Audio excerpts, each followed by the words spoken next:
출애굽기 15장 22절부터 25절 말씀. 모세가 홍해에서 이스라엘을 인도하며 그들이 나와서 스룹 광야로 들어가서 거기서 사흘길을 행하였으나 물을 얻지 못하고 마라에 이르렀더니 그곳 물이 써서 마시지 못하겠으므로 그 이름을 마라라 하였더라. 백성이 모세를 대하여 원망하여 가로되 우리가 무엇을 마실까 하며 모세가 여호와께 부르짖었더니 여호와께서 그에게 한 나무를 지시하시니 그가 물에 던짐에 물이 달아졌더라. 거기서 여호와께서 그들을 위하여 법도와 율례를 정하시고 그들을 시험하실세. 아멘. 출애굽기 15장 22절부터 25절 말씀 가지고 우리의 길을 인도하신 하나님, 이와 같은 제목으로 하나님 말씀을 전합니다. 여호와 하나님께서 우리의 길을 인도하십니다. 오늘 본문의 말씀, 이스라엘 백성이 애굽에서 가나안으로 갈 수 있는 길은 몇 가지 길이었습니까? 애굽에서 약속의 땅 가나안으로 들어가는 길은 두 방향의 길이 있었습니다. 하나님은 이스라엘 자손을 이 두 길 가운데 어느 길로 인도하셨습니까? 출애굽 성경의 여정을 말씀 보면은 하나님은 애굽 북부에서 가나안의 북남쪽을 향해 가는 지름길로 가는 블레셋 사람의 땅을 통과하여 4, 5일이면 들어갈 수 있는 길이 있었습니다. 또한 다른 하나 길은 홍해 광야의 길을 횡단하여 들어가는 길로 한 달 이상 걸려야 했습니다. 애굽에서 나와 가나안에 들어가는 길, 블레셋 사람의 길로 가는 것과 홍해 광야의 길로 돌아가는 두 길이 있었습니다. 이 두 길 중 하나님은 어느 길로 이스라엘 백성을 인도하였습니까? 하나님은 이스라엘 자손을 이 두 길 가운데 가깝고 지름길인 블레셋 사람의 땅으로 인도하지 않으시고 가던 길을 돌려 홍해 광야의 길로 돌려 이끌어 인도하셨습니다. 왜 그렇게 하셨을까요? 그 이유가 무엇이었습니까? 출애굽기 13장에서는 블레셋 사람의 길이 가까울지라도 백성이 전쟁을 보며 뉘우쳐 애굽으로 돌아갈까 염려하여 홍해 광야의 길로 돌려 인도하신다고 말씀하고 있습니다. 출애굽기 13장 17절로 18절 말씀 보겠습니다. 바로가 백성을 보낸 후에 블레셋 사람의 땅의 길은 가까울지라도 하나님이 그들을 그 길로 인도하지 아니하셨으니 이는 하나님이 말씀하시기를 이 백성이 전쟁을 보며 뉘우쳐 애굽으로 돌아갈까 하셨음이라. 그러므로 하나님의 홍해의 광야길로 돌려 백성을 인도하심에 이스라엘 자손이 애굽 땅에서 항우를 지어 나올 때에. 아멘. 애굽에서 행하신 하나님의 이적과 기사들을 볼 때에 하나님은 이스라엘 백성으로 블레셋 사람과 싸우지 않게 하고도 이스라엘 백성을 블레셋 사람의 길로 지나가게 할 수 있는 전능하신 분이셨습니다. 블레셋 사람의 땅으로 가는 것이 비록 가까울지라도 그 길로 인도하지 않으신 것은 그 땅을 지나기 위해서는 그들과 반드시 전쟁을 해야 합니다.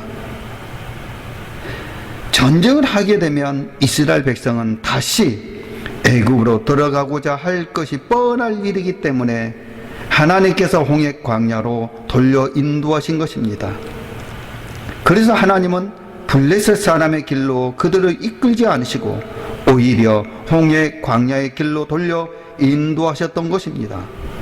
그러나 이후 하나님께서 홍해 광야의 길 가운데 행하신 일들을 통해 이보다 더 큰 이유가 숨겨져 있음을 알 수가 있습니다. 하나님께서 이스라엘 백성을 홍해 광야의 길로 돌려 인도하신 데에는 뭔가 가르치시고자 하는 중요한 교훈의 말씀이 있음을 짐작할 수 있습니다. 그 이유가 무엇입니까? 홍해 광야의 길 가운데 역사하신 하나님의 발자취를 한번 따라가 보겠습니다. 그러면 왜 홍해 광야의 길로 인도하셨습니까? 하나님은 애굽 땅에서 430년간 종살이하고 있던 이스라엘 백성을 바로의 손에서 건져내실 때에 바로의 마음을 감동시켜 단번에 구원하지 않으셨습니다. 하나님은 이스라엘 백성을 지름길로 인도하지 않으시고 홍해 광야의 길로 돌려 인도하셨습니다. 만일 원하시면 하나님께서 아비멜렉이 아브라함의 아내 사레를 취하였을 때입니다. 그의 꿈에 나타나셔서 꾸짖으시고 사레를 아브라함에게 돌려보내게 하셨던 것처럼 바로의 꿈에 나타나셔서 두려움을 주어서라도 이스라엘 백성을 단번에 구원하실 수 있었습니다. 그러나 하나님은 오히려 바로의 마음을 강팍해 하셨습니다. 그리고 애굽 땅을 10가지 재앙을 내리신 후에 비로소 그들을 바로의 손에서 건져내셨습니다. 그 이유가 무엇입니까? 신명기 4장 34절로 35절 말씀을 보겠습니다. 어떤 신이 와서 시험과 이적과 기사와 전쟁과 강한 손과 평팔과 크게 두려운 일로 한 민족을 다른 민족에서 인도하여 낸 일이 있느냐? 이는 다 너희 하나님 여호와께서 애굽에서 너희를 위하여 너희의 목전에서 행하신 일이라. 이것을 내게 나타내심은 여호와는 하나님이시요 그 외에는 다른 신이 없음을 내게 알게 하려 하심이라. 아멘.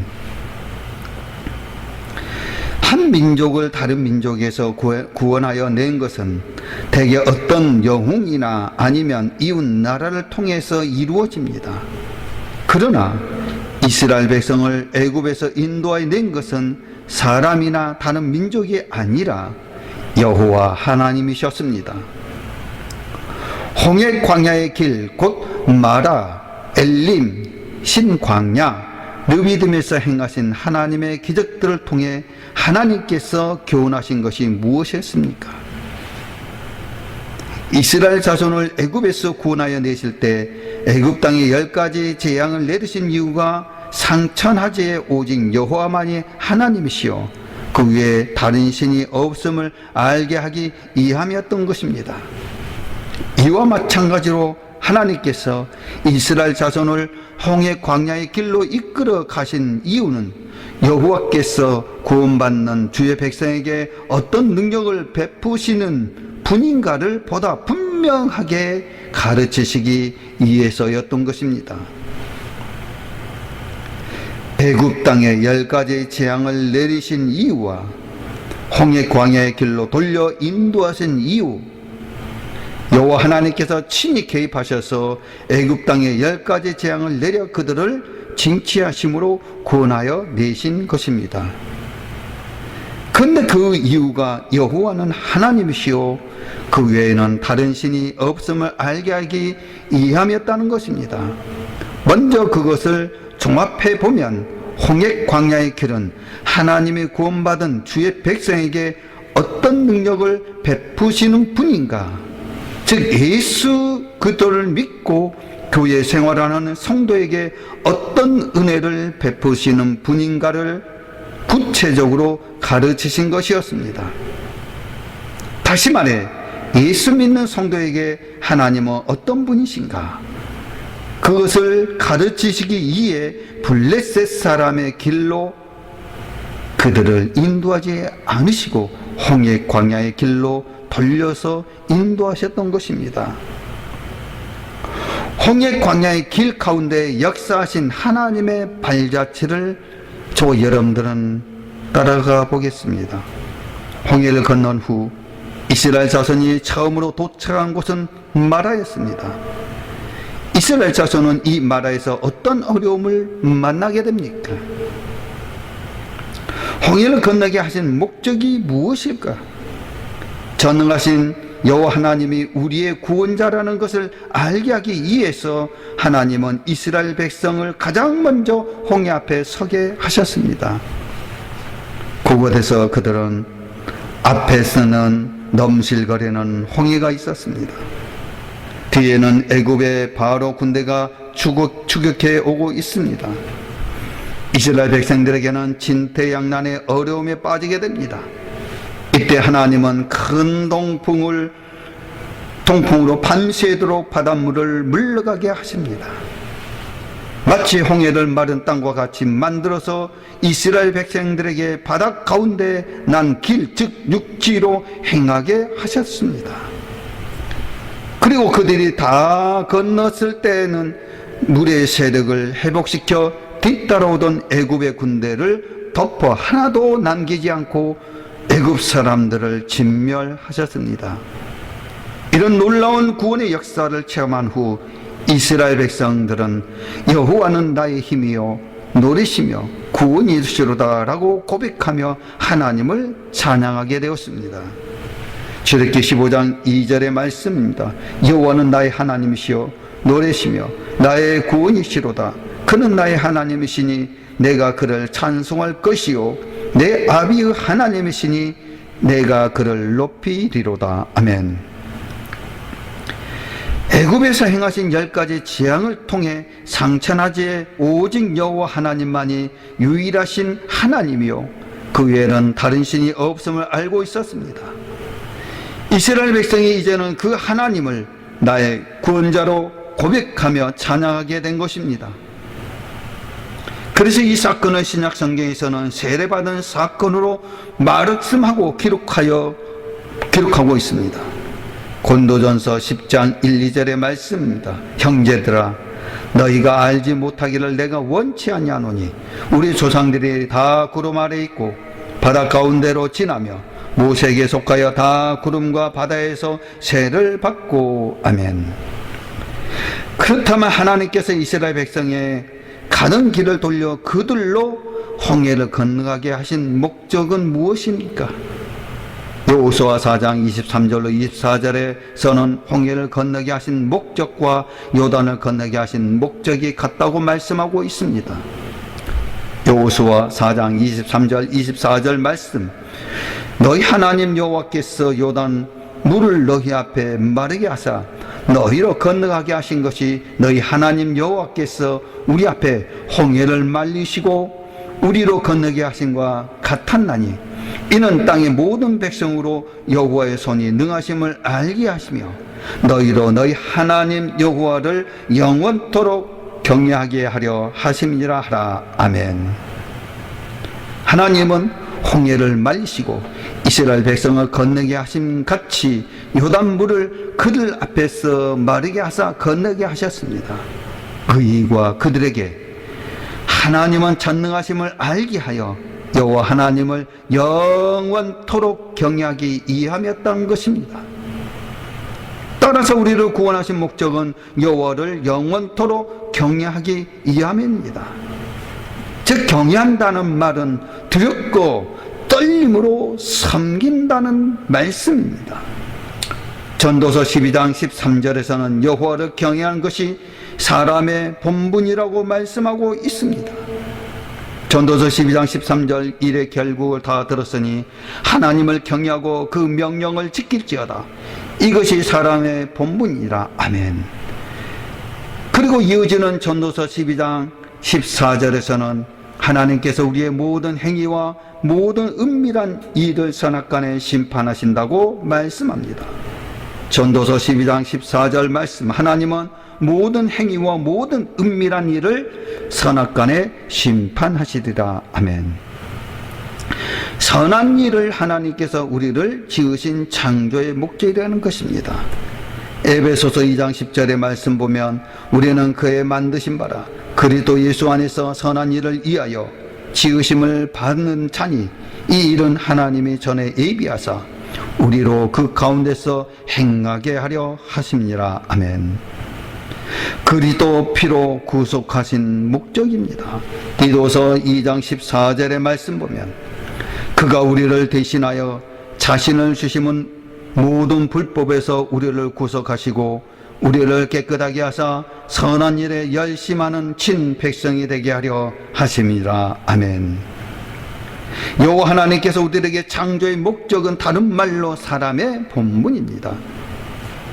전도서 12장 13절에서는 하나님을 경외하고 그 명령을 지키는 것이라고 말씀하였습니다.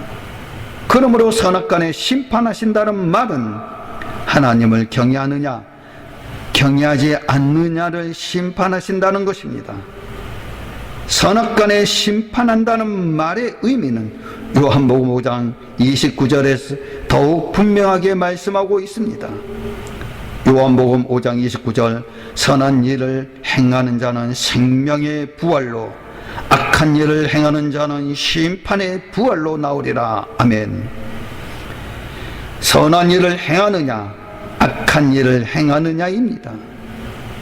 즉 여호와를 경외하였느냐 경외하지 아니하였느냐에 따라 생명과 사망으로 나누어진다는 것입니다. 그래서 신명기 10장 12절로 13절에서는 이렇게 말씀하고 있습니다. 이스라엘아 내 하나님 여호와께서 내게 요구하는 것이 무엇이냐? 내 하나님 여호와를 경외하여 그 모든 도를 행하고 그를 사랑하며 마음을 다하고 성품을 다하여 내 하나님 여호와를 섬기고 내가 오늘날 내 행복을 위하여 내게 명하는 여호와의 명령과 규례를 지킬 것이니 아니냐. 아멘. 이스라엘아 여호와를 경외하라. 그리고 여호와의 명령과 규례를 지키며 그 모든 도를 행하며 마음을 다하고 성품을 다하여 여호와를 섬기라.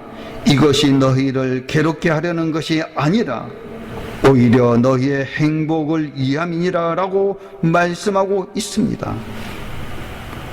우리도 우리의 자녀들의 행복을 위해 가르치고 타일이며 명령하고 요구합니다. 이와 마찬가지로 하나님도 우리의 행복을 위해 하나님의 명령과 규례를 지키라고 명하시고 요구하신다는 것입니다. 왜냐하면 하나님의 명령과 규례를 지켜 하나님을 영원토록 경외하는 것이 이스라엘 백성을 애굽에서 이끌어내어 홍해를 마른 땅과 같이 건너게 하여 구원하신 목적과 우리를 구원하신 목적이기 때문입니다. 그래서 이스라엘 백성을 애굽에서 이끌어내신 것처럼 우리의 길을 인도하십니다. 이스라엘 백성을 홍해를 마른 땅과 같이 걷게 하신 것처럼 우리의 길을 인도하십니다. 우리는 오늘도 내일도 하나님께서 우리들을 인도하시고 계심을 믿으시기를 우리 주 예수 그리스도의 이름으로 간절히 축원을 올려옵나이다. 아멘.